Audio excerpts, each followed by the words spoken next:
ابو al Assad سے روایت ہے کہ اسما بنت ابی بکر رضی اللہ تعالی عنہا کے غلام عبداللہ نے ان سے بیان کیا، انہوں نے اسما رضی اللہ تعالی عنہا سے سنا تھا، وہ جب بھی ہجون پہاڑ سے ہو کر گزرتیں تو یہ کہتیں، رحمت نازل ہوں اللہ کی محمد صلی اللہ علیہ وآلہ وسلم پر۔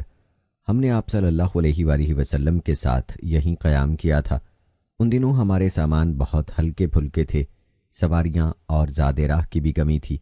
میں نے، میری بہن عائشہ رضی اللہ تعالی عنہا نے، زبیر اور فلاں فلاں رضی اللہ عنہم نے عمرہ کیا، اور جب بیت اللہ کا طواف کر چکے تو صفا اور مروہ کی سعی کے بعد ہم حلال ہو گئے۔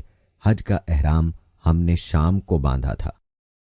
عبداللہ بن عمر رضی اللہ تعالی عنہما سے روایت ہے کہ رسول اللہ صلی اللہ علیہ وآلہ وسلم جب کسی غزوہ یا حج و عمرہ سے واپس ہوتے تو جب بھی کسی بلند جگہ کا چڑھاؤ ہوتا تو 3 مرتبہ اللہ اکبر کہتے اور یہ دعا پڑھتے، اللہ کے سوا کوئی معبود نہیں، وہ اکیلا ہے، اس کا کوئی شریک نہیں، ملک اسی کا ہے اور حمد اسی کے لیے ہے، وہ ہر چیز پر قادر ہے، ہم واپس ہو رہے ہیں، توبہ کرتے ہوئے، عبادت کرتے ہوئے، اپنے رب کے حضور سجدہ کرتے ہوئے اور اس کی حمد کرتے ہوئے۔ اللہ نے اپنا وعدہ سچا کر دکھایا، اپنے بندے کی مدد کی اور سارے لشکر کو تنہا شکست دے دی۔ ابن عباس رضی اللہ تعالی عنہما سے روایت ہے کہ جب نبی کریم صلی اللہ علیہ وآلہ وسلم مکہ تشریف لائے تو بنو عبد المطلب کے چند بچوں نے آپ صلی اللہ علیہ وآلہ وسلم کا استقبال کیا۔ آپ صلی اللہ علیہ وآلہ وسلم نے ایک بچے کو اپنی سواری کے آگے بٹھا لیا اور دوسرے کو پیچھے۔ عبداللہ بن عمر رضی اللہ تعالی عنہما سے روایت ہے کہ نبی کریم صلی اللہ علیہ وآلہ وسلم جب مکہ تشریف لے جاتے تو مسجد شجرہ میں نماز پڑھتے، اور جب واپس ہوتے تو ذوالحلیفہ کی وادی کے نشیب میں نماز پڑھتے۔ آپ صلی اللہ علیہ وآلہ وسلم صبح تک ساری رات وہیں رہتے۔ انس رضی اللہ تعالی عنہ سے روایت ہے کہ رسول اللہ صلی اللہ علیہ وآلہ وسلم سفر سے رات کو گھر نہیں پہنچتے تھے، یا صبح کے وقت پہنچ جاتے یا دوپہر بعد زوال سے لے کر غروب آفتاب تک کسی بھی وقت تشریف لاتے۔ جابر رضی اللہ تعالی عنہ سے روایت ہے کہ رسول اللہ صلی اللہ علیہ وآلہ وسلم نے سفر سے گھر رات کے وقت اترنے سے منع فرمایا ہے۔ انس بن مالک رضی اللہ تعالی عنہ سے روایت ہے کہ آپ رضی اللہ تعالی عنہ نے کہا کہ جب رسول اللہ صلی اللہ علیہ وآلہ وسلم سفر سے مدینہ واپس ہوتے اور مدینہ کے بالائی علاقوں پر نظر پڑتی تو اپنی اونٹنی کو تیز کر دیتے، کوئی دوسرا جانور ہوتا تو اسے بھی ایڑ لگاتے۔ ابو عبداللہ امام بخاری رحمہ اللہ نے کہا کہ حارث بن عمیر نے حمید سے یہ لفظ زیادہ کیے ہیں کہ مدینہ سے محبت کی وجہ سے سواری تیز کر دیتے تھے۔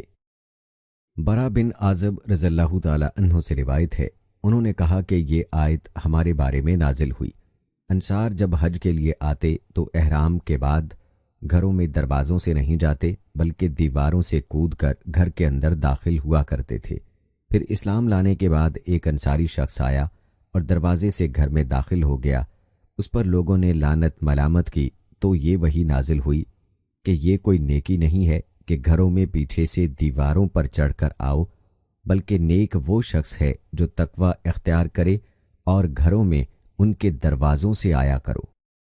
ابو ہریرہ رضی اللہ تعالی عنہ سے روایت ہے کہ نبی کریم صلی اللہ علیہ وآلہ وسلم نے فرمایا، سفر عذاب کا ایک ٹکڑا ہے، آدمی کو کھانے پینے اور سونے ہر ایک چیز سے روک دیتا ہے، اس لیے جب کوئی اپنی ضرورت پوری کر چکے تو فوراً گھر واپس آ جائے۔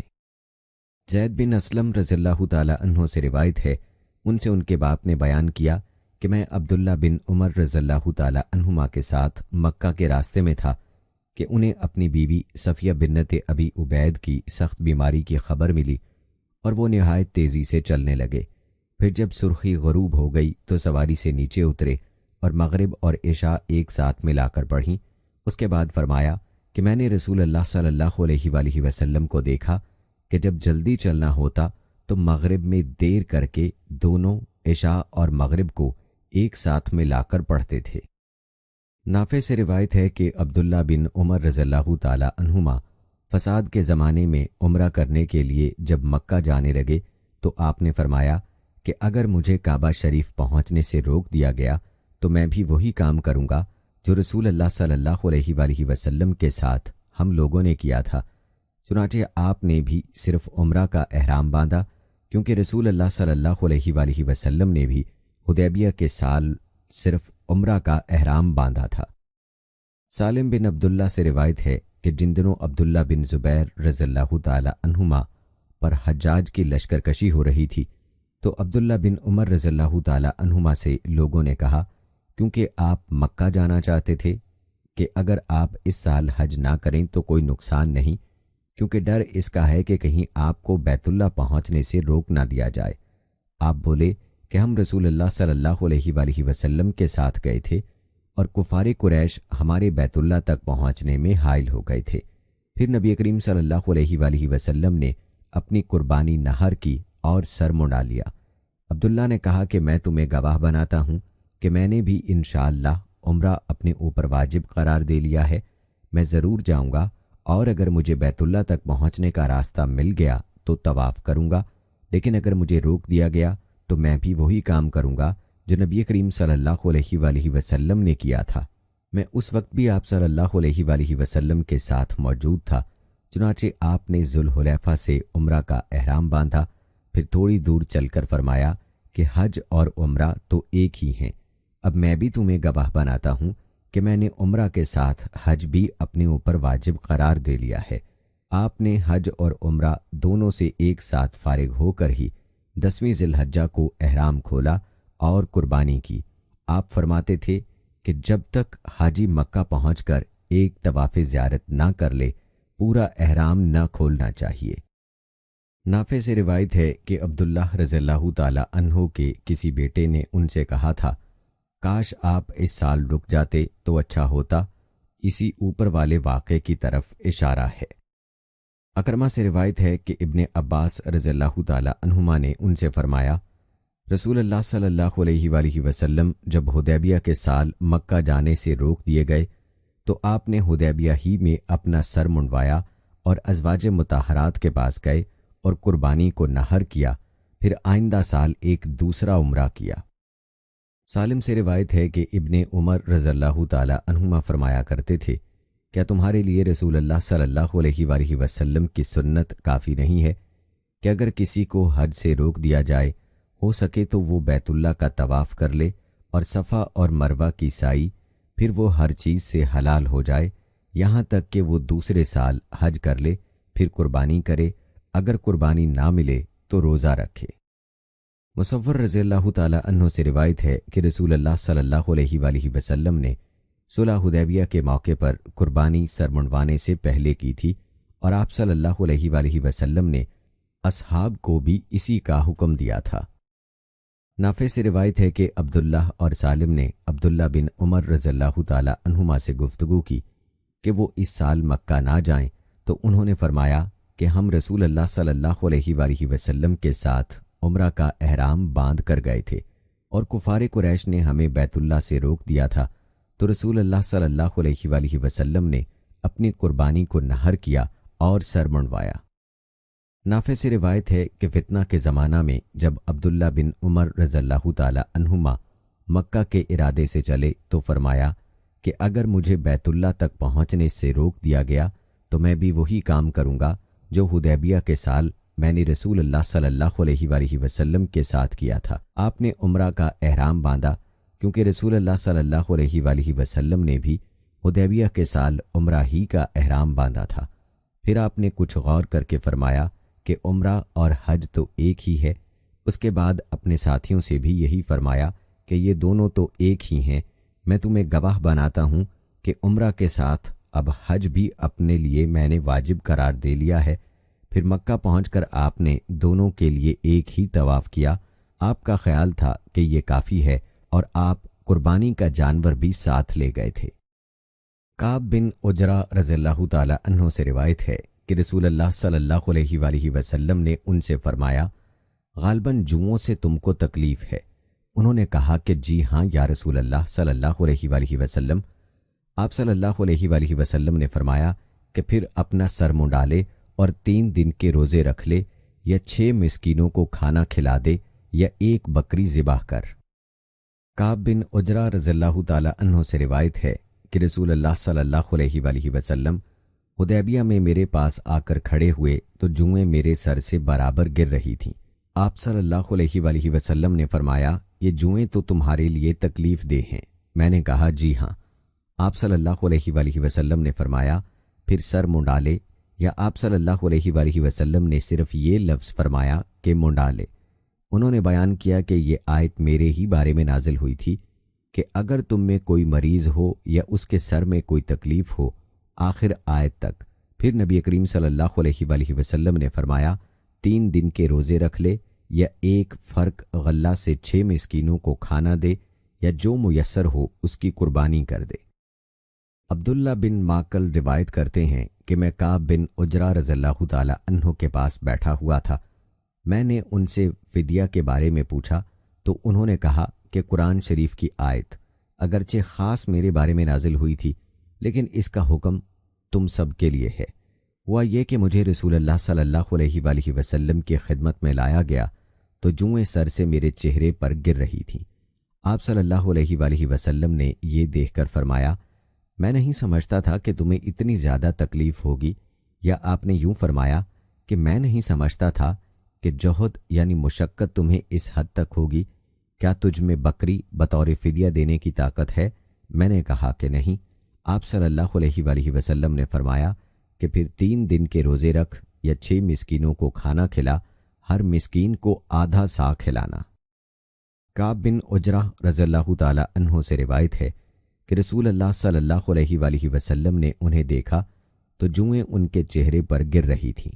آپ صلی اللہ علیہ وآلہ وسلم نے پوچھا، کیا ان جوؤں سے تمہیں تکلیف ہے؟ انہوں نے کہا کہ جی ہاں۔ آپ صلی اللہ علیہ وآلہ وسلم نے انہیں حکم دیا کہ اپنا سر منڈا لیں۔ وہ اس وقت حدیبیہ میں تھے، صلح حدیبیہ کے سال، اور کسی کو یہ معلوم نہیں تھا کہ وہ حدیبیہ ہی میں رہ جائیں گے، بلکہ سب کی خواہش یہ تھی کہ مکہ میں داخل ہوں۔ پھر اللہ تعالیٰ نے فدیہ کا حکم نازل فرمایا اور رسول اللہ صلی اللہ علیہ وآلہ وسلم نے حکم دیا کہ 6 مسکینوں کو ایک فرق یعنی 3 سا غلہ تقسیم کر دیا جائے، یا ایک بکری کی قربانی کرے یا 3 دن کے روزے رکھے۔ کعب بن عجرہ رضی اللہ تعالی عنہ سے روایت ہے کہ رسول اللہ صلی اللہ علیہ وآلہ وسلم نے انہیں دیکھا تو جوئیں ان کے چہرہ پر گر رہی تھیں، پھر یہی حدیث بیان کی۔ ابو ہریرہ رضی اللہ تعالی عنہ سے روایت ہے کہ رسول اللہ صلی اللہ علیہ وآلہ وسلم نے فرمایا، جس شخص نے اس گھر یعنی کعبہ کا حج کیا اور اس میں نہ رفث یعنی شہوت کی بات منہ سے نکالی اور نہ کوئی گناہ کا کام کیا، تو وہ اس دن کی طرح واپس ہوگا جس دن اس کی ماں نے اسے جنا تھا۔ ابو ہریرہ رضی اللہ تعالی عنہ سے روایت ہے کہ رسول اللہ صلی اللہ علیہ وآلہ وسلم نے فرمایا، جس نے اس گھر کا حج کیا اور نہ شہوت کی فحش باتیں کی نہ گناہ کیا، تو وہ اس دن کی طرح واپس ہوگا جس دن اس کی ماں نے اسے جنا تھا۔ عبداللہ بن ابی قتادہ روایت کرتے ہیں کہ میرے والد صلح حدیبیہ کے موقع پر دشمنوں کا پتہ لگانے نکلے، پھر ان کے ساتھیوں نے تو احرام باندھ لیا لیکن خود انہوں نے ابھی نہیں باندھا تھا۔ اصل میں نبی کریم صلی اللہ علیہ وآلہ وسلم کو کسی نے یہ اطلاع دی تھی کہ مقام غیقہ میں دشمن آپ کی طاق میں ہے، اس لیے نبی کریم صلی اللہ علیہ وآلہ وسلم نے ابو قتادہ اور چند صحابہ رضی اللہ عنہم کو ان کی تلاش میں روانہ کیا۔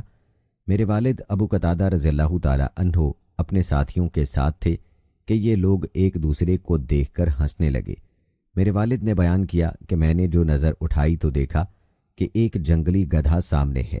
میں اس پر جھپٹا اور نیزے سے اسے ٹھنڈا کر دیا۔ میں نے اپنے ساتھیوں کی مدد چاہی تھی لیکن انہوں نے انکار کر دیا۔ پھر ہم نے گوشت کھایا۔ اب ہمیں یہ ڈر ہوا کہ کہیں رسول اللہ صلی اللہ علیہ وآلہ وسلم سے دور نہ ہو جائیں، چنانچہ میں نے آپ کو تلاش کرنا شروع کر دیا۔ کبھی اپنے گھوڑے تیز کر دیتا اور کبھی آہستہ۔ آخر رات گئے بنو غفار کے ایک شخص سے ملاقات ہو گئی۔ میں نے پوچھا کہ رسول اللہ صلی اللہ علیہ وآلہ وسلم کہاں ہیں؟ انہوں نے بتایا کہ جب میں آپ سے جدا ہوا تو آپ مقام تہن میں تھے اور آپ کا ارادہ تھا کہ مقام سقیہ میں پہنچ کر دوپہر کا آرام کریں گے۔ غرض میں نبی کریم صلی اللہ علیہ وآلہ وسلم کی خدمت میں حاضر ہو گیا اور میں نے عرض کی یا رسول اللہ، آپ کے اصحاب آپ پر سلام اور اللہ کی رحمت بھیجتے ہیں، انہیں یہ ڈر ہے کہ کہیں وہ بہت پیچھے نہ رہ جائیں، اس لیے آپ ٹھہر کر ان کا انتظار کریں۔ پھر میں نے کہا یا رسول اللہ، میں نے ایک جنگلی گدھا شکار کیا تھا اور اس کا کچھ بچا ہوا گوشت اب بھی میرے پاس موجود ہے۔ آپ صلی اللہ علیہ وآلہ وسلم نے لوگوں سے کھانے کے لیے فرمایا، حالانکہ وہ سب احرام باندھے ہوئے تھے۔ عبداللہ بن ابی قتادہ سے روایت ہے، ان سے ان کے باپ نے بیان کیا، انہوں نے کہا کہ ہم صلح حدیبیہ کے موقع پر نبی کریم صلی اللہ علیہ وآلہ وسلم کے ساتھ چلے۔ ان کے ساتھیوں نے تو احرام باندھ لیا تھا، لیکن ان کا بیان تھا کہ میں نے احرام نہیں باندھا تھا۔ ہمیں غیقہ میں دشمن کے موجود ہونے کی اطلاع ملی، اس لیے ہم ان کی تلاش میں نبی کریم صلی اللہ علیہ وآلہ وسلم کے حکم کے مطابق نکلے۔ پھر میرے ساتھیوں نے گور خر دیکھا اور ایک دوسرے کو دیکھ کر ہنسنے لگے۔ میں نے جو نظر اٹھائی تو اسے دیکھ لیا، گھوڑے پر سوار ہو کر اس پر جھپٹا اور اسے زخمی کر کے ٹھنڈا کر دیا۔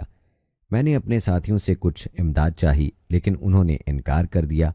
پھر ہم سب نے اسے کھایا اور اس کے بعد میں رسول اللہ صلی اللہ علیہ وآلہ وسلم کی خدمت میں حاضر ہوا۔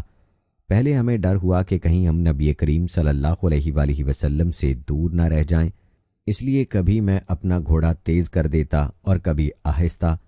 آخر میری ملاقات ایک بنی غفار کے آدمی سے آدھی رات میں ہوئی۔ میں نے پوچھا کہ رسول اللہ صلی اللہ علیہ وآلہ وسلم کہاں ہیں؟ انہوں نے بتایا کہ میں آپ صلی اللہ علیہ وآلہ وسلم سے تہان نامی جگہ میں الگ ہوا تھا، اور آپ صلی اللہ علیہ وآلہ وسلم کا ارادہ یہ تھا کہ دوپہر کو مقام سکیہ میں آرام کریں گے۔ پھر جب میں رسول اللہ صلی اللہ علیہ وآلہ وسلم کی خدمت میں حاضر ہوا تو میں نے عرض کی یا رسول اللہ، آپ کے اصحاب نے آپ کو سلام کہا ہے اور انہیں ڈر ہے کہ کہیں دشمن آپ کے اور ان کے درمیان حائل نہ ہو جائے، اس لیے آپ ان کا انتظار کیجئے۔ چنانچہ آپ نے ایسا ہی کیا۔ میں نے یہ بھی عرض کی کہ یا رسول اللہ صلی اللہ علیہ وآلہ وسلم، میں نے ایک گورخر کا شکار کیا اور کچھ بچا ہوا گوشت اب بھی موجود ہے۔ اس پر آپ صلی اللہ علیہ وآلہ وسلم نے اپنے اصحاب سے فرمایا کہ کھاؤ، حالانکہ وہ سب احرام باندھے ہوئے تھے۔ ابو قتادہ رضی اللہ تعالی عنہ روایت کرتے ہیں کہ ہم نبی کریم صلی اللہ علیہ وآلہ وسلم کے ساتھ مدینہ سے 3 منزل دور مقام قاحہ میں تھے۔ دوسری سند امام بخاری رحمہ اللہ نے کہا کہ ہم سے علی بن عبداللہ نے بیان کیا، کہا کہ ہم سے سفیان نے بیان کیا، کہا ہم سے صالح بن کیسان نے بیان کیا، ان سے ابو محمد نے اور ان سے ابو قتادہ رضی اللہ تعالی عنہ نے بیان کیا کہ ہم نبی کریم صلی اللہ علیہ وآلہ وسلم کے ساتھ مقام قاحہ میں تھے۔ بعض تو ہم میں سے محرم تھے اور بعض غیر محرم۔ میں نے دیکھا کہ میرے ساتھی ایک دوسرے کو کچھ دکھا رہے ہیں۔ میں نے جو نظر اٹھائی تو ایک گورخر سامنے تھا۔ ان کی مراد یہ تھی کہ ان کا کوڑا گر گیا اور اپنے ساتھیوں سے اسے اٹھانے کے لیے انہوں نے کہا، لیکن ساتھیوں نے کہا کہ ہم تمہاری کچھ بھی مدد نہیں کر سکتے کیونکہ ہم محرم ہیں، اس لیے میں نے وہ خود اٹھایا۔ اس کے بعد میں اس گورخر کے نزدیک ایک ٹیلے کے پیچھے سے آیا اور اسے شکار کیا۔ پھر میں اسے اپنے ساتھیوں کے پاس لایا۔ بعض نے تو یہ کہا کہ ہمیں بھی کھا لینا چاہیے، لیکن بعض نے کہا کہ نہیں کھانا چاہیے۔ پھر نبی کریم صلی اللہ علیہ وآلہ وسلم کی خدمت میں آیا۔ آپ ہم سے آگے تھے۔ میں نے آپ سے مسئلہ پوچھا تو آپ نے بتایا کہ کھا لو، یہ حلال ہے۔ ابو قتادہ سے روایت ہے کہ رسول اللہ صلی اللہ علیہ وآلہ وسلم حج کا ارادہ کر کے نکلے۔ صحابہ رضوان اللہ علیہم بھی آپ کے ساتھ تھے۔ آپ صلی اللہ علیہ وآلہ وسلم نے صحابہ کی ایک جماعت کو، جس میں ابو قتادہ رضی اللہ تعالی عنہ بھی تھے، یہ ہدایت دے کر راستے سے واپس بھیجا کہ تم لوگ دریا کے کنارے کنارے ہو کر جاؤ اور دشمن کا پتہ لگاؤ، پھر ہم سے آ ملو۔ چنانچہ یہ جماعت دریا کے کنارے کنارے چلی۔ واپسی میں سب نے احرام باندھ لیا تھا، لیکن ابو قتادہ رضی اللہ تعالی عنہ نے ابھی احرام نہیں باندھا تھا۔ یہ قافلہ چل رہا تھا کہ کئی گورخر دکھائی دیے۔ ابو قتادہ نے ان پر حملہ کیا اور ایک مادہ کا شکار کر لیا۔ پھر ایک جگہ ٹھہر کر سب نے اس کا گوشت کھایا، اور ساتھ ہی یہ خیال بھی آیا کہ کیا ہم محرم ہونے کے باوجود شکار کا گوشت بھی کھا سکتے ہیں۔ چنانچہ جو کچھ گوشت بچا وہ ہم ساتھ لائے، اور جب رسول اللہ صلی اللہ علیہ وآلہ وسلم کی خدمت میں پہنچے تو عرض کی یا رسول اللہ، ہم سب لوگ تو محرم تھے، لیکن ابو قتادہ رضی اللہ تعالی عنہ نے احرام نہیں باندھا تھا۔ پھر ہم نے گورخر دیکھے اور ابو قتادہ رضی اللہ تعالی عنہ نے ان پر حملہ کر کے ایک مادہ کا شکار کر لیا۔ اس کے بعد ایک جگہ ہم نے قیام کیا اور اس کا گوشت کھایا۔ پھر خیال آیا کہ کیا ہم محرم ہونے کے باوجود شکار کا گوشت کھا بھی سکتے ہیں، اس لیے جو کچھ گوشت باقی بچا ہے وہ ہم ساتھ لائے ہیں۔ آپ نے پوچھا کیا تم میں سے کسی نے ابو قتادہ رضی اللہ تعالی عنہ کو شکار کرنے کے لیے کہا تھا یا کسی نے اس شکار کی طرف اشارہ کیا تھا؟ سب نے کہا نہیں۔ اس پر آپ صلی اللہ علیہ وآلہ وسلم نے فرمایا کہ پھر بچا ہوا گوشت بھی کھا لو۔ صعب بن جسامہ لیثی رضی اللہ تعالی عنہ سے روایت ہے کہ جب وہ ابوا یا ودان میں تھے تو انہوں نے رسول اللہ صلی اللہ علیہ وآلہ وسلم کو ایک گورخر کا تحفہ دیا تو آپ نے اسے واپس کر دیا۔ پھر جب آپ نے ان کے چہروں پر ناراضگی کا رنگ دیکھا تو آپ نے فرمایا واپسی کی وجہ صرف یہ ہے کہ ہم احرام باندھے ہوئے ہیں۔ عبداللہ بن عمر رضی اللہ تعالی عنہما سے روایت ہے کہ رسول اللہ صلی اللہ علیہ وآلہ وسلم نے فرمایا 5 جانور ایسے ہیں جنہیں مارنے میں محرم کے لیے کوئی حرج نہیں ہے۔ عبداللہ بن عمر رضی اللہ تعالی عنہما سے روایت ہے کہ نبی کریم صلی اللہ علیہ وآلہ وسلم نے فرمایا محرم 5 جانوروں کو مار سکتا ہے جن کا ذکر آگے آ رہا ہے۔ حفصہ رضی اللہ تعالی عنہا سے روایت ہے کہ رسول اللہ صلی اللہ علیہ وآلہ وسلم نے فرمایا کہ 5 جانور ایسے ہیں جنہیں مارنے میں کوئی گناہ نہیں، کوا، چیل، چوہا، بچھو اور کاٹ کھانے والا کتا۔ ام المومنین عائشہ رضی اللہ تعالی عنہا سے روایت ہے کہ رسول اللہ صلی اللہ علیہ وآلہ وسلم نے فرمایا 5 جانور ایسے ہیں جو سب کے سب مضی ہیں اور انہیں حرم میں بھی مارا جا سکتا ہے، کوا، چیل، بچھو، چوہا اور کاٹنے والا کتا۔ عبداللہ رضی اللہ تعالی عنہ روایت کرتے ہیں کہ ہم نبی کریم صلی اللہ علیہ وآلہ وسلم کے ساتھ منا کے غار میں تھے کہ آپ صلی اللہ علیہ وآلہ وسلم پر سورہ والمرسلات نازل ہونی شروع ہوئی۔ پھر آپ صلی اللہ علیہ وآلہ وسلم اس کی تلاوت کرنے لگے اور میں آپ کی زبان سے اسے سیکھنے لگا۔ ابھی آپ صلی اللہ علیہ وآلہ وسلم نے تلاوت ختم بھی نہیں کی تھی کہ ہم پر ایک سانپ گرا۔ نبی کریم صلی اللہ علیہ وآلہ وسلم نے فرمایا اسے مار ڈالو، چنانچہ ہم اس کی طرف لپکے لیکن وہ بھاگ گیا۔ اس پر نبی کریم صلی اللہ علیہ وآلہ وسلم نے فرمایا کہ جس طرح سے تم اس کے شر سے بچ گئے وہ بھی تمہارے شر سے بچ کر چلا گیا۔ نبی کریم صلی اللہ علیہ وآلہ وسلم کی زوجہ مطہرہ عائشہ رضی اللہ تعالی عنہا سے روایت ہے کہ رسول اللہ صلی اللہ علیہ وآلہ وسلم نے چھپکلی کو موذی کہا تھا، لیکن میں نے آپ صلی اللہ علیہ وآلہ وسلم سے یہ نہیں سنا کہ آپ نے اسے مارنے کا بھی حکم دیا تھا۔ ابو شریح ادوی رضی اللہ تعالی عنہ سے روایت ہے کہ جب عمر بن سعید مکہ پر لشکر کشی کر رہا تھا تو انہوں نے کہا امیر اجازت دے دے تو میں ایک ایسی حدیث سناؤں جو رسول اللہ صلی اللہ علیہ وآلہ وسلم نے فتح مکہ کے دوسرے دن ارشاد فرمائی تھی۔ اس حدیث مبارک کو میرے ان کانوں نے سنا اور میرے دل نے پوری طرح اسے یاد کر لیا، اور جب آپ ارشاد فرما رہے تھے تو میری آنکھیں آپ کو دیکھ رہی تھیں۔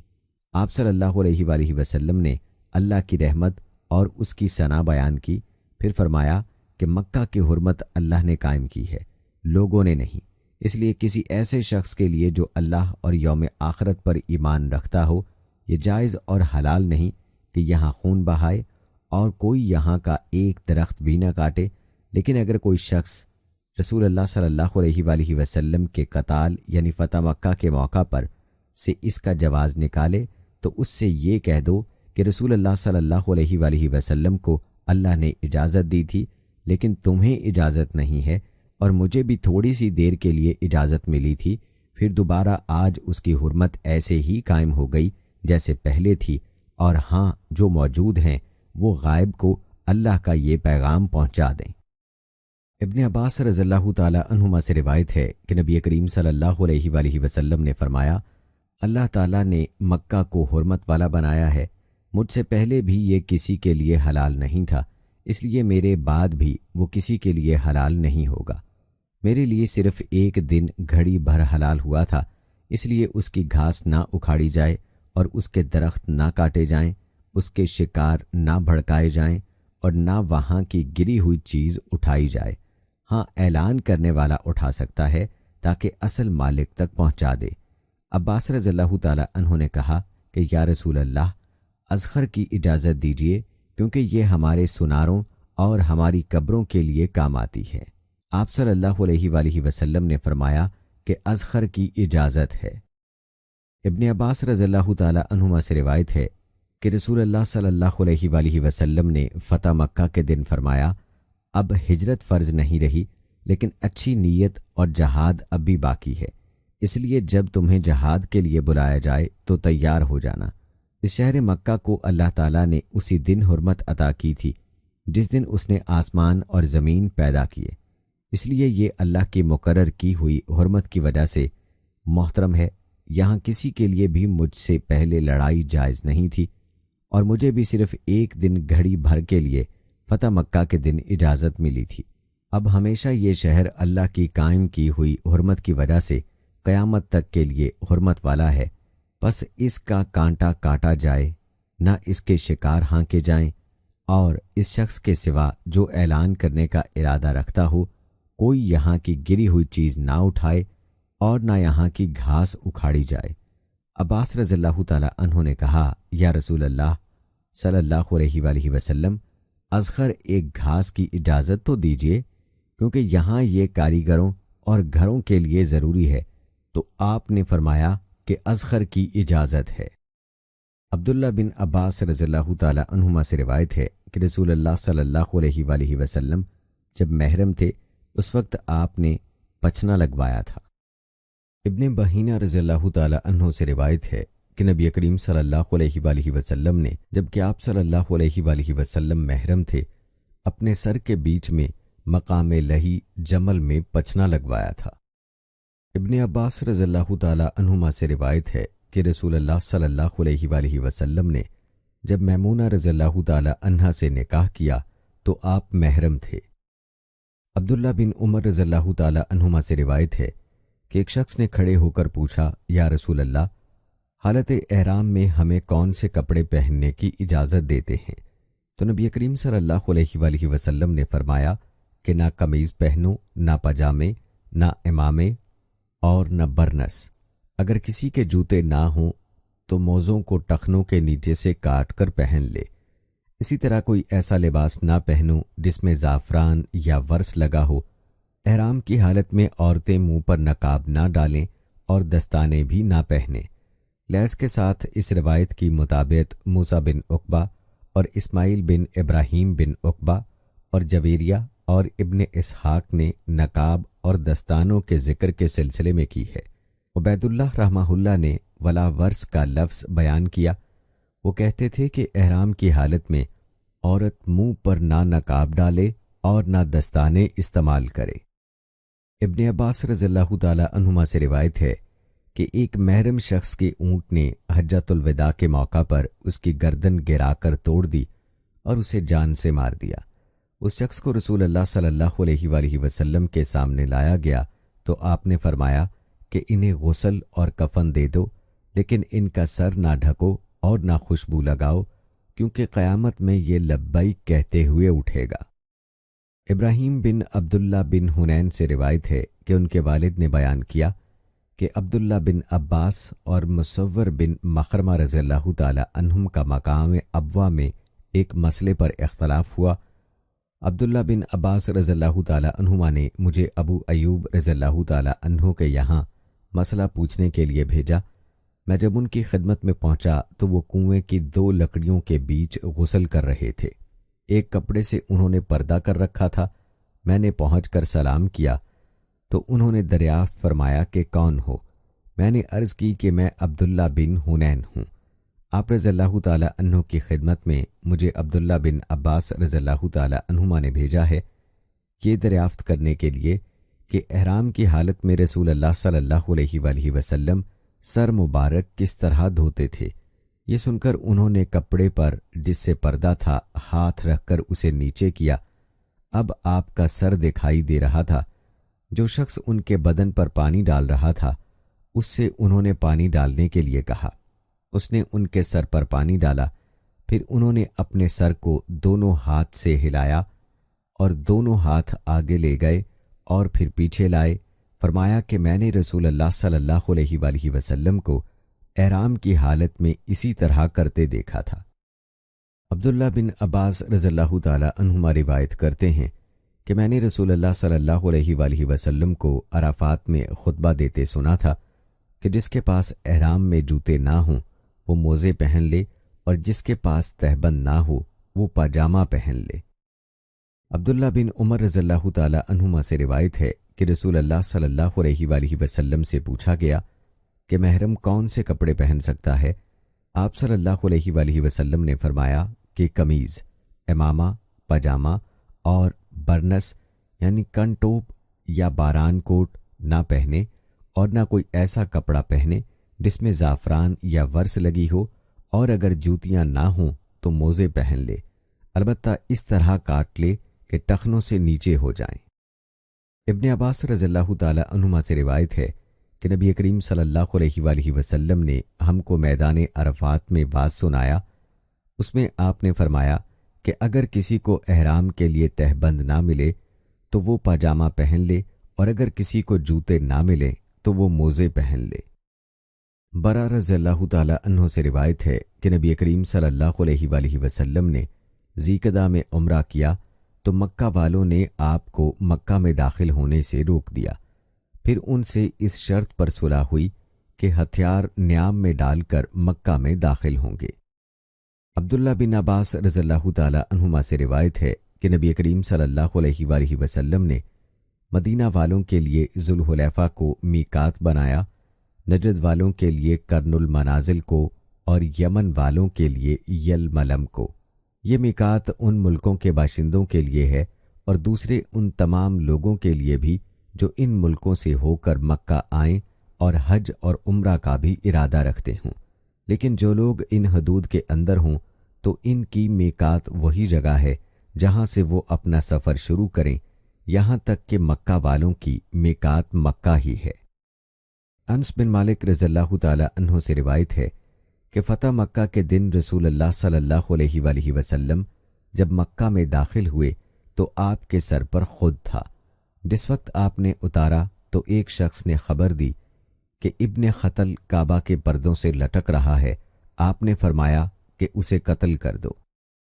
صفوان بن یالا کے والد روایت کرتے ہیں کہ میں رسول اللہ صلی اللہ علیہ وآلہ وسلم کے ساتھ تھا کہ آپ صلی اللہ علیہ وآلہ وسلم کی خدمت میں ایک شخص جو جبہ پہنے ہوئے تھا حاضر ہوا، اور اس پر زردی یا اس طرح کی کسی خوشبو کا نشان تھا۔ عمر رضی اللہ تعالی عنہ مجھ سے کہا کرتے تھے، کیا تم چاہتے ہو کہ جب نبی کریم صلی اللہ علیہ وآلہ وسلم پر وحی نازل ہونے لگے تو تم نبی کریم صلی اللہ علیہ وآلہ وسلم کو دیکھ سکو؟ اس وقت آپ پر وحی نازل ہوئی، پھر وہ حالت جاتی رہی۔ پھر آپ صلی اللہ علیہ وآلہ وسلم نے فرمایا کہ جس طرح اپنے حج میں کرتے ہو اسی طرح عمرہ میں بھی کرو۔ ایک شخص نے دوسرے شخص کے ہاتھ میں دانت سے کاٹا تھا، دوسرے نے جو اپنا ہاتھ کھینچا تو اس کا دانت اکھڑ گیا۔ نبی کریم صلی اللہ علیہ وآلہ وسلم نے اس کا کوئی بدلہ نہیں دلوایا۔ عبداللہ بن عباس رضی اللہ تعالی عنہما سے روایت ہے کہ میدان عرفات میں ایک شخص نبی کریم صلی اللہ علیہ وآلہ وسلم کے ساتھ ٹھہرا ہوا تھا کہ اپنی اونٹنی سے گر پڑا اور اسی اونٹنی نے اس کی گردن توڑ ڈالی۔ نبی کریم صلی اللہ علیہ وآلہ وسلم نے فرمایا کہ پانی اور بیری کے پتوں سے اسے غسل دو اور احرام ہی کے 2 کپڑوں کا کفن دو، لیکن خوشبو نہ لگانا، نہ اس کا سر چھپانا، کیونکہ اللہ تعالیٰ قیامت میں اسے لبیک کہتے ہوئے اٹھائے گا۔ عبداللہ بن عباس رضی اللہ تعالی عنہما سے روایت ہے کہ ایک شخص نبی کریم صلی اللہ علیہ وآلہ وسلم کے ساتھ عرفات میں ٹھہرا ہوا تھا کہ اپنی اونٹنی سے گر پڑا اور اس نے اس کی گردن توڑ دی، تو نبی کریم صلی اللہ علیہ وآلہ وسلم نے فرمایا کہ اسے پانی اور بیری سے غسل دے کر 2 کپڑوں احرام والوں ہی میں کفنا دو، لیکن خوشبو نہ لگانا، نہ سر چھپانا اور نہ حنوط لگانا، کیونکہ اللہ تعالیٰ قیامت میں اسے لبیک پکارتے ہوئے اٹھائے گا۔ ابن عباس رضی اللہ تعالی عنہما سے روایت ہے کہ ایک شخص نبی کریم صلی اللہ علیہ وآلہ وسلم کے ساتھ میدان عرفات میں تھا کہ اس کے اونٹ نے گرا کر اس کی گردن توڑ دی۔ وہ شخص محرم تھا اور مر گیا۔ نبی کریم صلی اللہ علیہ وآلہ وسلم نے یہ ہدایت دی کہ اسے پانی اور بیری کا غسل اور احرام کے 2 کپڑوں کا کفن دیا جائے، البتہ اس کو خوشبو نہ لگاؤ، نہ اس کا سر چھپاؤ، کیونکہ قیامت کے دن وہ لبیک کہتا ہوا اٹھے گا۔ ابن عباس رضی اللہ تعالی عنہما سے روایت ہے کہ قبیلہ جہینہ کی ایک عورت نبی کریم صلی اللہ علیہ وآلہ وسلم کی خدمت میں حاضر ہوئی اور کہا کہ میری والدہ نے حج کی منت مانی تھی، لیکن وہ حج نہ کر سکیں اور ان کا انتقال ہو گیا، تو کیا میں ان کی طرف سے حج کر سکتی ہوں؟ نبی کریم صلی اللہ علیہ وآلہ وسلم نے فرمایا کہ ہاں، ان کی طرف سے تو حج کر۔ کیا تمہاری ماں پر قرض ہوتا تو تم اسے ادا نہ کرتی؟ اللہ تعالیٰ کا قرضہ تو اس کا سب سے زیادہ مستحق ہے کہ اسے پورا کیا جائے، پس اللہ تعالیٰ کا قرض ادا کرنا بہت ضروری ہے۔ ابن عباس رضی اللہ تعالی عنہ سے روایت کیا ہے کہ حجۃ الوداع کے موقع پر قبیلہ خشم کی ایک عورت آئی اور عرض کی، یا رسول اللہ، اللہ تعالیٰ کی طرف سے فریضہ حج جو اس کے بندوں پر ہے، اس نے میرے بوڑھے باپ کو پا لیا ہے، لیکن ان میں اتنی سکت نہیں کہ وہ سواری پر بھی بیٹھ سکیں، تو کیا میں ان کی طرف سے حج کر لوں تو ان کا حج ادا ہو جائے گا؟ آپ نے فرمایا کہ ہاں۔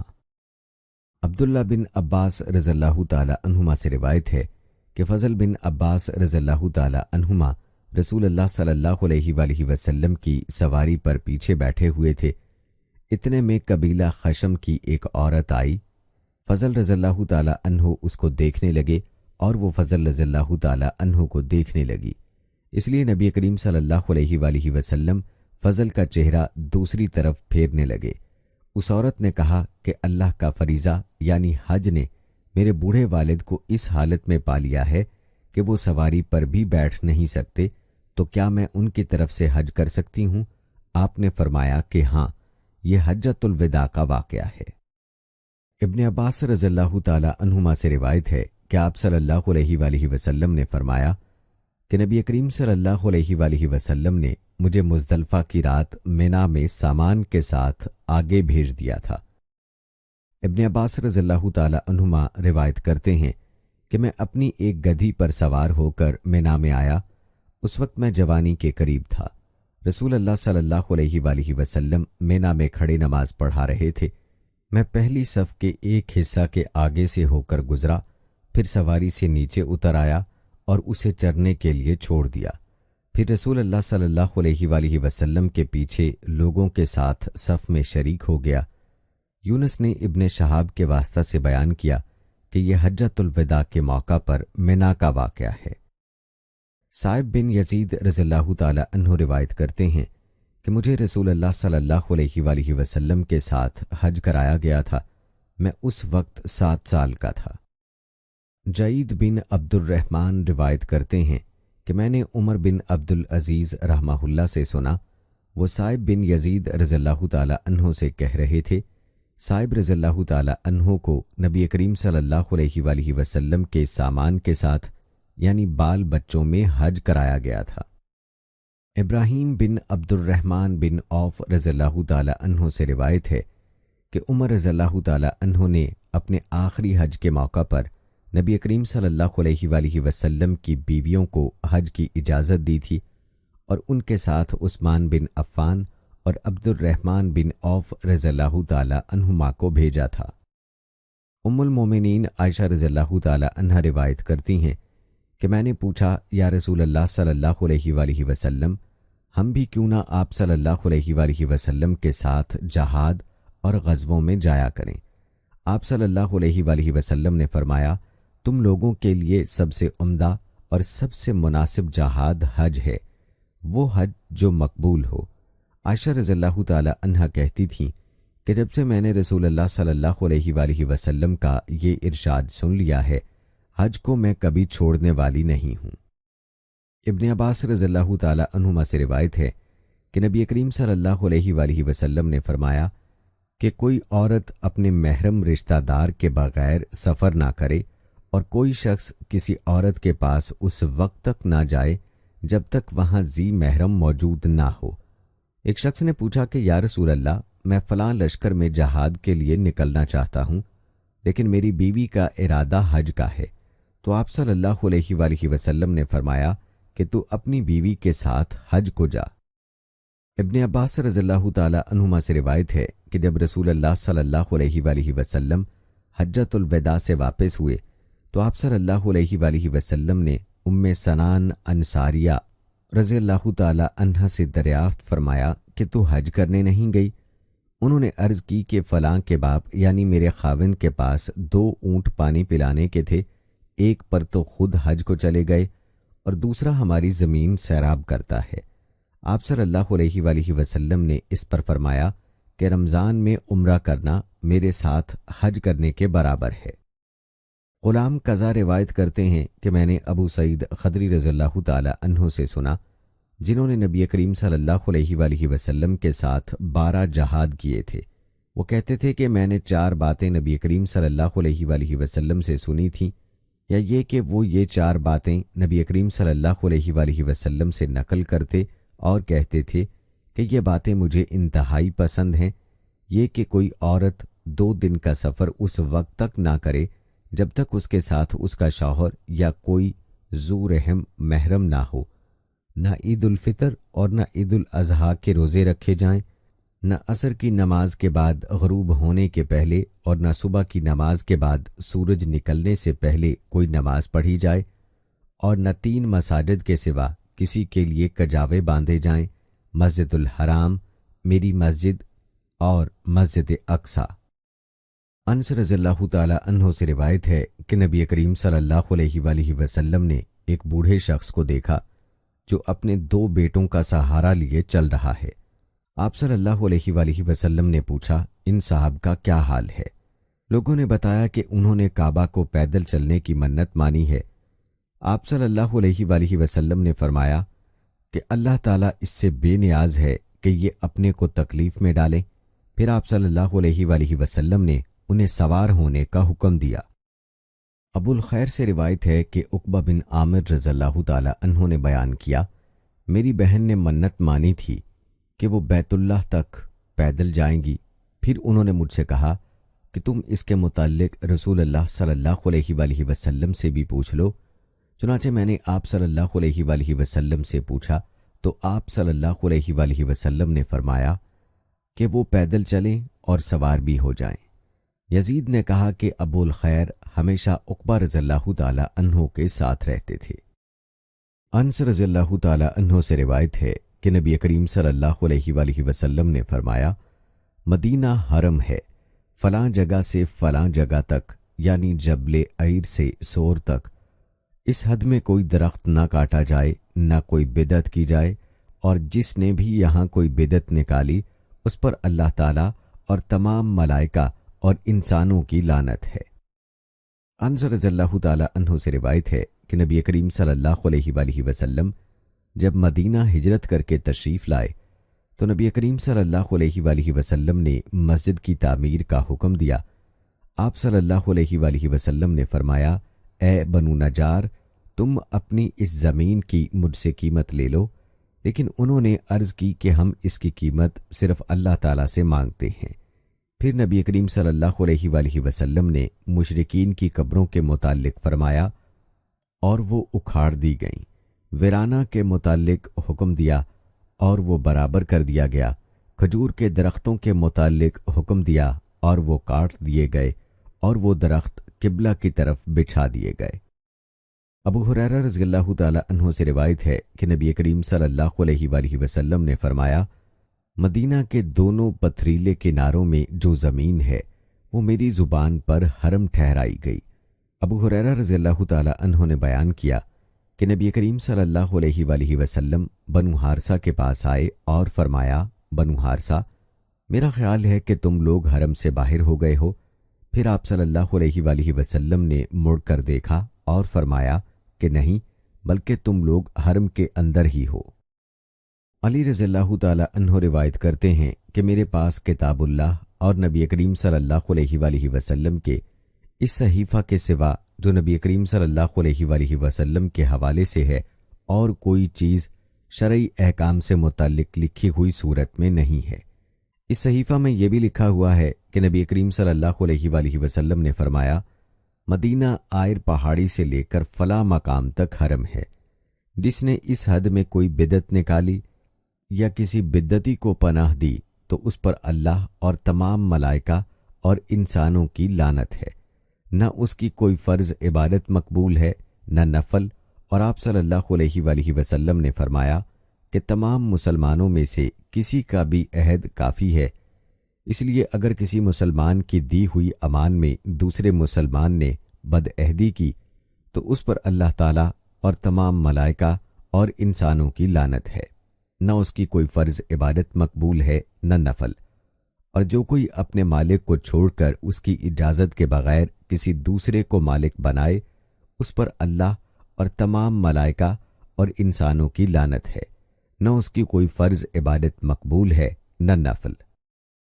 ابو ہریرہ رضی اللہ تعالی عنہ سے روایت ہے کہ نبی کریم صلی اللہ علیہ وآلہ وسلم نے فرمایا کہ مجھے ایک ایسے شہر میں ہجرت کا حکم ہوا ہے جو دوسرے شہروں کو کھا لے گا، یعنی سب کا سردار بنے گا۔ منافقین اسے یثرب کہتے ہیں لیکن اس کا نام مدینہ ہے۔ وہ برے لوگوں کو اس طرح باہر کر دیتا ہے جس طرح بھٹی لوہے کے زنگ کو نکال دیتی ہے۔ ابو حمید سعدی رضی اللہ تعالی عنہ روایت کرتے ہیں کہ ہم غزوہ تبوک سے نبی کریم صلی اللہ علیہ وآلہ وسلم کے ساتھ واپس ہوتے ہوئے جب مدینہ کے قریب پہنچے تو آپ نے فرمایا کہ یہ تابہ آ گیا۔ ابو ہریرہ رضی اللہ تعالی عنہ سے روایت ہے، فرمایا کرتے تھے اگر میں مدینہ میں ہرن چرتے ہوئے دیکھوں تو انہیں کبھی نہ چھیڑوں، کیونکہ رسول اللہ صلی اللہ علیہ وآلہ وسلم نے فرمایا کہ مدینہ کی زمین دونوں پتھریلے میدانوں کے بیچ میں حرم ہے۔ ابو ہریرہ رضی اللہ تعالی عنہ سے روایت ہے کہ آپ صلی اللہ علیہ وآلہ وسلم نے فرمایا کہ تم لوگ مدینہ کو بہتر حالت میں چھوڑ جاؤ گے، پھر وہ ایسا اجاڑ ہو جائے گا کہ پھر وہاں وحشی جانور، درندے اور پرند بسنے لگیں گے، اور آخر میں مدینہ کے 2 چرواہے مدینہ آئیں گے تاکہ اپنی بکریوں کو ہانک لے جائیں، لیکن وہاں انہیں صرف وحشی جانور نظر آئیں گے۔ آخر سینۃ الوداع تک جب پہنچیں گے تو اپنے منہ کے بل گر پڑیں گے۔ سفیان بن ابی ظہیر رضی اللہ تعالی عنہ سے روایت ہے کہ رسول اللہ صلی اللہ علیہ وآلہ وسلم نے فرمایا کہ یمن فتح ہوگا تو لوگ اپنی سواریوں کو دوڑاتے ہوئے لائیں گے اور اپنے گھر والوں کو اور ان کو جو ان کی بات مان جائیں گے سوار کر کے مدینہ سے واپس یمن کو لے جائیں گے۔ کاش انہیں معلوم ہوتا کہ مدینہ ہی ان کے لیے بہتر تھا، اور عراق فتح ہوگا تو کچھ لوگ اپنی سواریوں کو تیز دوڑاتے ہوئے لائیں گے اور اپنے گھر والوں کو اور جو ان کی بات مانیں گے اپنے ساتھ عراق واپس لے جائیں گے۔ کاش انہیں معلوم ہوتا کہ مدینہ ہی ان کے لیے بہتر تھا۔ ابو ہریرہ رضی اللہ تعالی عنہ سے روایت ہے کہ رسول اللہ صلی اللہ علیہ وآلہ وسلم نے فرمایا، قیامت کے قریب ایمان مدینہ میں اس طرح سمٹ آئے گا جیسے سانپ سمٹ کر اپنے بل میں آ جایا کرتا ہے۔ عائشہ رضی اللہ تعالی عنہ روایت کرتی ہیں کہ میں نے سعد بن ابی وقاص رضی اللہ تعالی عنہ سے سنا تھا کہ نبی کریم صلی اللہ علیہ وآلہ وسلم نے فرمایا تھا کہ اہل مدینہ کے ساتھ جو شخص بھی فریب کرے گا وہ اس طرح گھل جائے گا جیسے نمک میں پانی گھل جایا کرتا ہے۔ اسامہ بن زید رضی اللہ تعالی عنہما سے روایت ہے کہ نبی کریم صلی اللہ علیہ وآلہ وسلم مدینہ کے محلات میں سے ایک محل یعنی اونچے مکان پر چڑھے، پھر فرمایا کہ جو کچھ میں دیکھ رہا ہوں کیا تمہیں نظر آ رہا ہے؟ میں بوندوں کے گرنے کی جگہ کی طرح تمہارے گھروں پر فتنوں کے نازل ہونے کی جگہوں کو دیکھ رہا ہوں۔ ابو بکرہ رضی اللہ تعالی عنہ سے روایت ہے کہ نبی اکرم صلی اللہ علیہ وآلہ وسلم نے فرمایا، مدینہ پر دجال کا روب بھی نہیں پڑے گا۔ اس دور میں مدینہ کے 7 دروازے ہوں گے اور ہر دروازے پر 2 فرشتے ہوں گے۔ ابو ہریرہ رضی اللہ تعالی عنہ سے روایت ہے کہ رسول اللہ صلی اللہ علیہ وآلہ وسلم نے فرمایا کہ مدینہ کے راستوں پر فرشتے ہیں، نہ اس میں طاعون آ سکتا ہے نہ دجال۔ انس بن مالک رضی اللہ تعالی عنہ سے روایت ہے کہ رسول اللہ صلی اللہ علیہ وآلہ وسلم نے فرمایا، کوئی ایسا شہر نہیں ملے گا جسے دجال پامال نہ کرے گا سوائے مکہ اور مدینہ کے۔ ان کے ہر راستے پر صف بستہ فرشتے کھڑے ہوں گے جو ان کی حفاظت کریں گے۔ پھر مدینہ کی زمین 3 مرتبہ کانپے گی، جس سے ایک ایک کافر اور منافق کو اللہ تعالیٰ اس میں سے باہر کر دے گا۔ ابو سعید خدری رضی اللہ تعالیٰ عنہ روایت کرتے ہیں کہ ہم سے رسول اللہ صلی اللہ علیہ وآلہ وسلم نے دجال کے متعلق ایک لمبی حدیث بیان کی۔ آپ صلی اللہ علیہ وآلہ وسلم نے اپنی حدیث میں یہ بھی فرمایا تھا کہ دجال مدینہ کی ایک کھاری شور زمین تک پہنچے گا، اس پر مدینہ میں داخلہ تو حرام ہوگا۔ مدینہ سے اس دن ایک شخص اس کی طرف نکل کر بڑھے گا، یہ لوگوں میں ایک بہترین نیک مرد ہوگا، یا یہ فرمایا کہ بزرگ ترین لوگوں میں سے ہوگا۔ وہ شخص کہے گا، میں گواہی دیتا ہوں کہ تو وہی دجال ہے جس کے متعلق ہمیں رسول اللہ صلی اللہ علیہ وآلہ وسلم نے اطلاع دی تھی۔ دجال کہے گا، کیا میں اسے قتل کر کے پھر زندہ کر ڈالوں تو تم لوگوں کو میرے معاملہ میں کوئی شبہ رہ جائے گا؟ اس کے حواری کہیں گے نہیں۔ چنانچہ دجال انہیں قتل کر کے پھر زندہ کر دے گا۔ جب دجال انہیں زندہ کرے گا تو وہ بندہ کہے گا، باخدا اب تو مجھ کو پورا حال معلوم ہو گیا کہ تو ہی دجال ہے۔ دجال کہے گا، لاؤ اسے پھر قتل کر دوں، لیکن اس مرتبہ وہ قابو نہ پا سکے گا۔ جابر رضی اللہ تعالی عنہ سے روایت ہے کہ ایک اعرابی نے نبی کریم صلی اللہ علیہ وآلہ وسلم کی خدمت میں حاضر ہو کر اسلام پر بیعت کی۔ دوسرے دن آیا تو اسے بخار چڑھا ہوا تھا، کہنے لگا کہ میری بیعت توڑ دیجئے۔ 3 بار اس نے یہی کہا۔ آپ صلی اللہ علیہ وآلہ وسلم نے انکار کیا، پھر فرمایا کہ مدینہ کی مثال بھٹی کی سی ہے کہ میل کچیل کو دور کر کے خالص جوہر کو نکھار دیتی ہے۔ زید بن ثابت رضی اللہ تعالی عنہ سے روایت ہے کہ جب نبی کریم صلی اللہ علیہ وآلہ وسلم جنگ احد کے لیے نکلے تو جو لوگ آپ صلی اللہ علیہ وآلہ وسلم کے ساتھ تھے ان میں سے کچھ لوگ واپس آ گئے، یہ منافقین تھے۔ پھر بعض نے تو یہ کہا کہ ہم چل کر انہیں قتل کر دیں گے، اور ایک جماعت نے کہا کہ قتل نہ کرنا چاہیے۔ اس پر یہ آیت نازل ہوئی اور نبی کریم صلی اللہ علیہ وآلہ وسلم نے ارشاد فرمایا کہ مدینہ برے لوگوں کو اس طرح دور کر دیتا ہے جس طرح آگ میل کچیل دور کر دیتی ہے۔ انس رضی اللہ تعالی عنہ سے روایت ہے کہ رسول اللہ صلی اللہ علیہ وآلہ وسلم نے فرمایا کہ اے اللہ، جتنی مکہ میں برکت عطا فرمائی ہے مدینہ میں اس سے دگنی برکت کر۔ انس رضی اللہ تعالی عنہ سے روایت ہے کہ نبی کریم صلی اللہ علیہ وآلہ وسلم جب کبھی سفر سے واپس آتے اور مدینہ کی دیواروں کو دیکھتے تو اپنی سواری تیز فرما دیتے، اور اگر کسی جانور کی پشت پر ہوتے تو مدینہ کی محبت میں اسے ایڑ لگاتے۔ انس رضی اللہ تعالی عنہ سے روایت ہے کہ بنو سلمہ نے چاہا کہ اپنے دور والے مکانات چھوڑ کر مسجد نبوی سے قریب اقامت اختیار کر لیں، لیکن رسول اللہ صلی اللہ علیہ وآلہ وسلم نے یہ پسند نہ کیا کہ مدینہ کے کسی حصہ سے بھی رہائش ترک کی جائے۔ آپ صلی اللہ علیہ وآلہ وسلم نے فرمایا کہ اے بنو سلمہ، تم اپنے قدموں کا ثواب نہیں چاہتے؟ چنانچہ بنو سلمہ نے اپنی اصلی اقامت گاہ میں رہائش باقی رکھی۔ ابو ہریرہ رضی اللہ تعالی عنہ سے روایت ہے کہ نبی کریم صلی اللہ علیہ وآلہ وسلم نے فرمایا، میرے گھر اور میرے ممبر کے درمیان والی جگہ جنت کے باغوں میں سے ایک باغ ہے، اور میرا ممبر قیامت کے دن میرے حوض کوثر پر ہوگا۔ عائشہ رضی اللہ تعالی عنہا سے روایت ہے کہ جب رسول اللہ صلی اللہ علیہ وآلہ وسلم مدینہ تشریف لائے تو ابو بکر اور بلال رضی اللہ تعالی عنہما بخار میں مبتلا ہو گئے۔ ابو بکر رضی اللہ تعالی عنہ جب بخار میں مبتلا ہوئے تو یہ شعر پڑھتے، ہر آدمی اپنے گھر والوں میں صبح کرتا ہے، حالانکہ اس کی موت اس کی جوتی کے تسمہ سے بھی زیادہ قریب ہے۔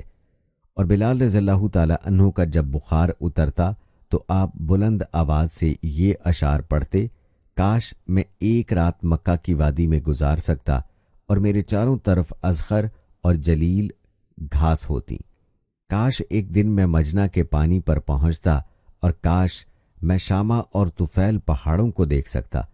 کہا کہ اے میرے اللہ، شیبہ بن ربیعہ، عتبہ بن ربیعہ اور امیہ بن خلف مردودوں پر لعنت کر، انہوں نے اپنے وطن سے اس وبا کی زمین میں نکالا ہے۔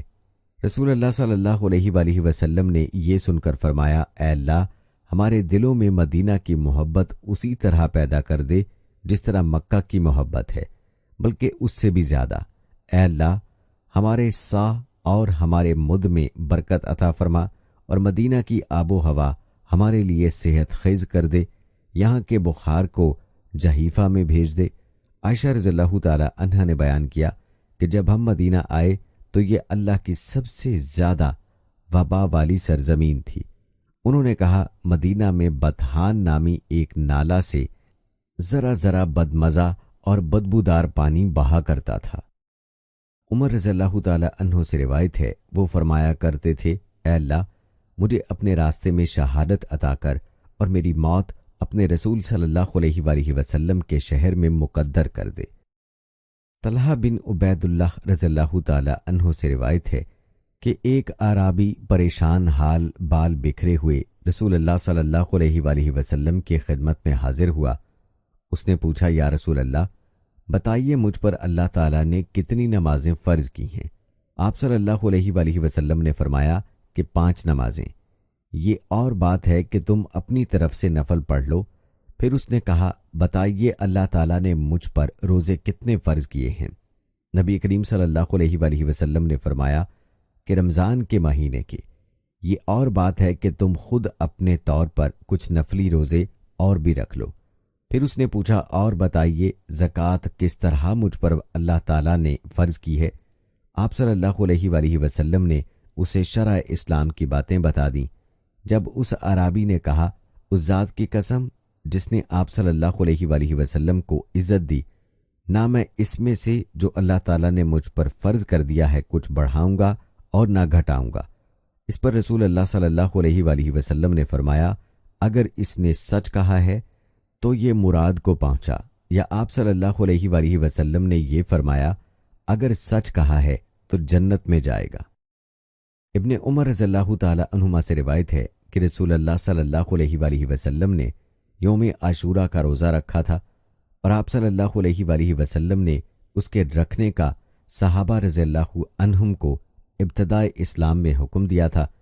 جب ماہ رمضان کے روزے فرض ہو گئے تو عاشورہ کا روزہ بطور فرض چھوڑ دیا گیا۔ عبداللہ بن عمر رضی اللہ تعالی عنہما عاشورہ کے دن روزہ نہ رکھتے، مگر جب ان کے روزے کا دن ہی یوم عاشور آن پڑا۔ ام المومنین عائشہ رضی اللہ تعالی عنہا سے روایت ہے کہ قریش زمانہ جاہلیت میں عاشورہ کا روزہ رکھتے تھے، پھر رسول اللہ صلی اللہ علیہ وآلہ وسلم نے بھی اسی دن روزہ کا حکم دیا، یہاں تک کہ رمضان کے روزے فرض ہو گئے۔ پھر رسول اللہ صلی اللہ علیہ وآلہ وسلم نے فرمایا کہ جس کا جی چاہے یوم عاشورہ کا روزہ رکھے اور جس کا جی چاہے نہ رکھے۔ ابو ہریرہ رضی اللہ تعالی عنہ سے روایت ہے کہ رسول اللہ صلی اللہ علیہ وآلہ وسلم نے فرمایا، روزہ دوزخ سے بچنے کے لیے ایک ڈھال ہے، اس لیے روزہ دار نہ فحش باتیں کرے اور نہ جہالت کی باتیں، اور اگر کوئی شخص اس سے لڑے یا اسے گالی دے تو اس کا جواب صرف یہ ہونا چاہیے کہ میں روزہ دار ہوں۔ یہ الفاظ 2 مرتبہ کہہ دے، اس ذات کی قسم جس کے ہاتھ میں میری جان ہے، روزہ دار کے منہ کی بو اللہ کے نزدیک کستوری کی خوشبو سے بھی زیادہ پسندیدہ اور پاکیزہ ہے۔ اللہ تعالیٰ فرماتا ہے، بندہ اپنا کھانا پینا اور اپنی شہوت میرے لیے چھوڑ دیتا ہے، روزہ میرے لیے ہے اور میں ہی اس کا بدلہ دوں گا، اور دوسری نیکیوں کا ثواب بھی اصل نیکی کے 10 گنا ہوتا ہے۔ حذیفہ رضی اللہ تعالی عنہ سے روایت ہے کہ عمر رضی اللہ تعالی عنہ نے پوچھا، فتنہ کے متعلق رسول اللہ صلی اللہ علیہ وآلہ وسلم کی حدیث کسی کو یاد ہے؟ حذیفہ رضی اللہ تعالی عنہ نے بیان کیا کہ میں نے سنا ہے آپ صلی اللہ علیہ وآلہ وسلم نے فرمایا تھا کہ انسان کے لیے اس کے بال بچے، اس کا مال اور اس کے پڑوسی فتنہ یعنی آزمائش و امتحان ہیں، جس کا کفارہ نماز، روزہ اور صدقہ بن جاتا ہے۔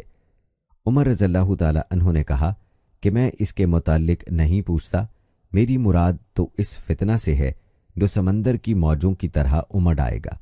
اس پر حذیفہ رضی اللہ تعالی عنہ نے کہا کہ آپ کے اور اس فتنہ کے درمیان ایک بند دروازہ ہے، یعنی آپ کے دور میں وہ فتنہ شروع نہیں ہوگا۔ عمر رضی اللہ تعالی عنہ نے پوچھا، وہ دروازہ کھل جائے گا یا توڑ دیا جائے گا؟ حذیفہ رضی اللہ تعالی عنہ نے بتایا کہ توڑ دیا جائے گا۔ عمر رضی اللہ تعالی عنہ نے فرمایا کہ پھر تو قیامت تک کبھی بند نہ ہو پائے گا۔ ہم نے مسروق سے کہا آپ حذیفہ رضی اللہ تعالی عنہ سے پوچھئے کہ کیا عمر رضی اللہ تعالی عنہ کو معلوم تھا کہ وہ دروازہ کون ہے؟ چنانچہ مسروق نے پوچھا تو آپ رضی اللہ تعالی عنہ نے فرمایا ہاں، بالکل اس طرح انہیں علم تھا جیسے رات کے بعد دن کے آنے کا علم ہوتا ہے۔ سہل بن سعد سعدی رضی اللہ تعالی عنہ سے روایت ہے کہ رسول اللہ صلی اللہ علیہ وآلہ وسلم نے فرمایا جنت کا ایک دروازہ ہے جسے ریان کہتے ہیں، قیامت کے دن اس دروازہ سے صرف روزہ دار ہی جنت میں داخل ہوں گے، ان کے سوا اور کوئی اس میں نہیں داخل ہوگا۔ پکارا جائے گا کہ روزہ دار کہاں ہے؟ وہ کھڑے ہو جائیں گے، ان کے سوا اس سے اور کوئی نہیں اندر جانے پائے گا، اور جب یہ لوگ اندر چلے جائیں گے تو یہ دروازہ بند کر دیا جائے گا، پھر اس سے کوئی اندر نہ جا سکے گا۔